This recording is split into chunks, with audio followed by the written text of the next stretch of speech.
હું ધોરણ 10માં અભ્યાસ કરું છું. મારું નામ પટેલ દેવ છે. મારું નામ ચૌહાણ પિયુષ છે.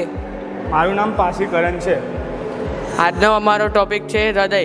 હૃદય એ સ્નાયુ અલંગ છે. હૃદયનો આકાર મુઠ્ઠીના કદ જેટલો હોય છે. હૃદયમાં ચાર ખંડો આવેલા હોય છે. ઉપરના 2 ભાગોને કણકો કહે છે અને નીચેના 2 ભાગોને ક્ષેપકો કહે છે.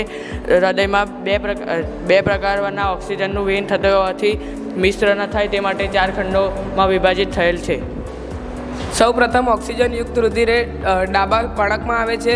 ત્યારબાદ ડાબા કણકનું શિથિલન થાય છે. તેના નીચે આવેલા વાલ્વ ખુલતા તે ઓક્સિજનયુક્ત રુધિર એ નીચે આવેલા ડાબા ક્ષેપકમાં જાય છે. ત્યારે ડાબા ક્ષેપકનું શિથિલન થાય છે અને ડાબા કણકનું સંકોચન થાય છે. ત્યારબાદ જમણું ક્ષેપક, જમણા કણકમાં જ્યારે ઓક્સિજન વિહીન રુધિર આવે છે ત્યારે જમણા કણકનું શિથિલન થાય છે. તેના નીચેનો વાલ્વ ખુલતા તે નીચે આવેલા જમણા ક્ષેપકમાં જાય છે અને જમણા ક્ષેપકનું શિથિલન થાય છે અને જમણા કણકનું સંકોચન થાય છે. ત્યારબાદ તે ઓક્સિજન વિહીન રુધિરને ઓક્સિજનયુક્ત રુધિરમાં ફેરવવા માટે ફેફસા સુધી પહોંચાડે છે. ત્યારે જમણા ક્ષેપકનું સંકોચન થાય છે. આમ આપણે રુધિરમાં 2 વખત આવેલું તો તેને બેવડું પરિવહન કહે છે.